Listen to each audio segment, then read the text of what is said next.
Want to grow your business and take it to the next level? Well, here we all are, and we're going to show you how through hard work, perseverance, and a little help and know-how, you can take things to the next level and push the success of your business even further. Let's get going. Welcome everyone, Paul Wright here, and the next episode of the Practiceology Podcast, where we teach you the science of running a highly profitable allied health business that works without you. And I've tracked down Michael Gwilliams from the great South Africa today to join us. Michael, thanks for joining us. Oh, thanks for having me, Paul. Greatly appreciate it.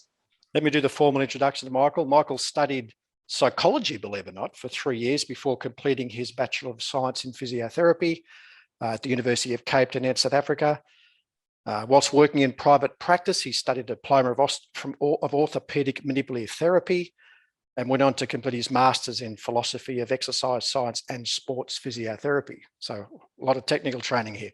Heavily involved in international cricket, as you'd expect, no less from a South African, and successful multi-practice owner.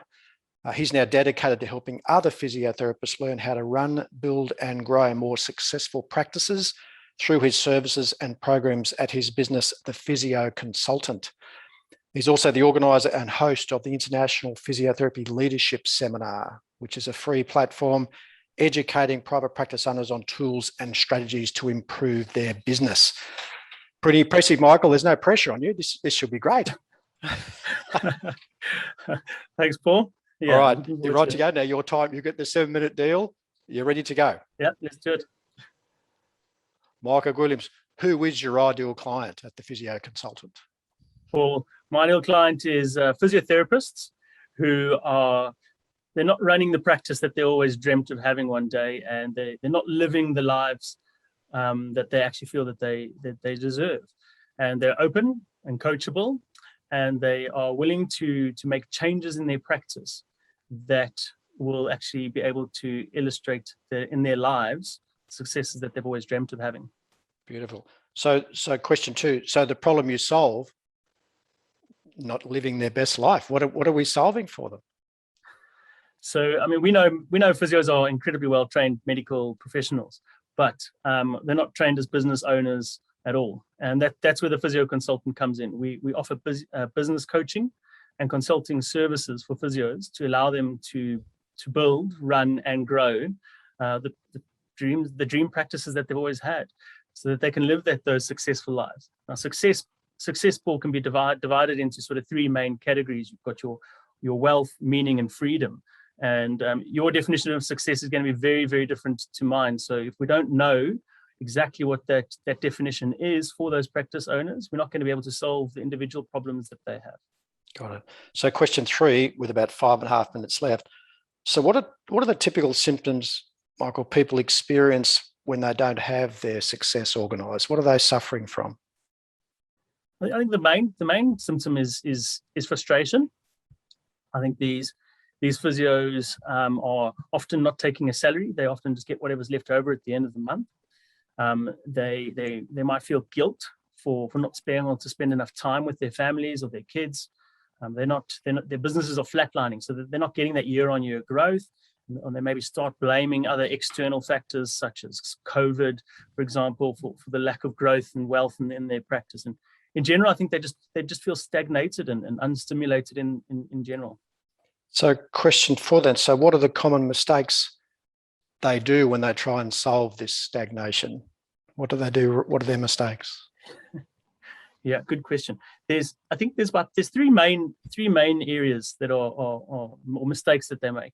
Yeah. So the first mistake is physios need to make a mindset change. They don't make that mindset change where they still focus on the expenses of things, and they don't first look at the value or the return of investment that they could actually get for buying products or things that they need to be able to make the changes in their practice. I think that's the first mistake, is they don't get that mindset change. The second thing is we've all heard it. You don't know what you don't know. So and often if a business is flatlining, it's because of the limitation of the knowledge of the business owner. And now we're not all perfect. We're all still learning and still growing, but to actually be open to learning and growing and welcoming that, I think that's probably mistake number 2. Number 3 is just not taking action. Yeah. I think either through fear of being judged, or fear of actually asking for help when we need it. So they just do nothing instead. We get paralyzed, don't we, by not knowing what to do.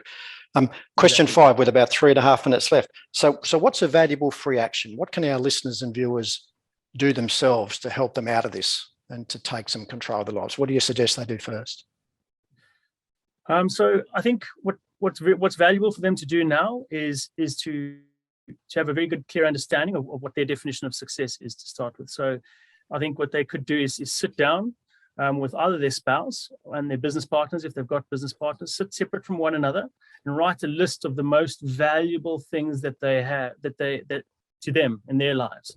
And that will help them define, based on what I said earlier, in terms of freedom, meaning, and wealth, and see what's the area that's most important to them in order to define their lives and make their lives a success. Then get together with their business partners and see if actually their values are aligned. And if they are, great, then they know in the direction that the business actually needs to be focusing on. And if they're not aligned, you probably just found the source of your frustration with your business partner. You hit it, taking stock, seeing where are we at and what's going wrong. Question 6 then, change over time. That'll probably change, yeah. With about 2 minutes left. So what's a valuable free resource, Michael? What have you got? Where can they go to get help with this? What can we help them with? I've just launched a brand new YouTube channel, which I'm very excited about. It's going to be dropping lots and lots of free, valuable content in there consistently over time. So that'll be a great resource to go for. And then the second one is the Physiotherapy Leadership Seminar. It's an educational platform, as you mentioned earlier, where practice owners can just come and learn about techniques and new ways of improving and running your businesses. So they can go on there and register for that. We've just had one now, which was a great success. So they can just register and they'll get notified when the next one is happening. And what's the URL, Michael? Where do they go to get to register or pre-register for the next one? So they can go over to pls.thephysioconsultant.com/register. So you replace the www, drop that out, and it becomes PLS, which is for Physiotherapy Leadership Seminar. Okay, you got to rip it in for me again. What is it? I'll put it at the bottom of the notes, but what was the URL again? pls.thephysioconsultant.com/register. Beautiful. And where do they go to find you on the YouTube channel? Where do they find that and subscribe to that channel? The easiest is actually just to go to my website and just click on there. You'll see a direct link where you can subscribe, and there's a few sample videos that will go up there as well. That's www.thephysioconsultant.com. Beautiful. So with about a minute left, Michael, what's the one question I should have asked you today that I didn't, that would help our audience a lot at the moment? Well,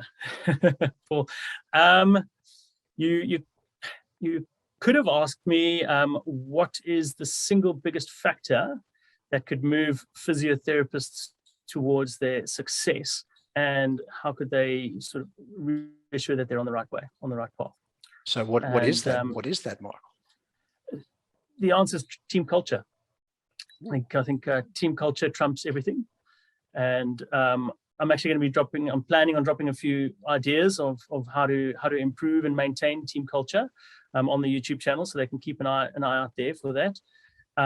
But another thing that I've been actually working with psychologists and psychometrists for probably just over a year now, we've been designing psychometric assessments specifically to physiotherapy practices. So we've been aiming at receptionists and practice managers to start with as your auxiliary staff.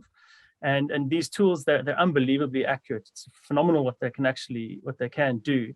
And you can use them in two different ways. The first way is as a recruitment. So you can actually, the assessment will give you a report and tell you if this person is a good fit, a good culture fit for you before you've even employed them. And the second way of using it is as a staff development and training. So you can see the exact areas where they fall short and that they're not aligned with your team culture. So we've been getting incredible results with the use of these psychometric assessments. So the psychology degree is coming in useful, Michael. It has, yeah. Mate, great session. I love the resources. Check out the YouTube channel, guys, because there's lots of great resources coming up there. Michael, thanks for joining us on the Practiceology Podcast. Well, thank you so much for having me. I greatly appreciate it. Now, if you haven't registered for and attended our monthly Practiceology demonstration, go to mypracticeology.com and I'll see you on the next episode.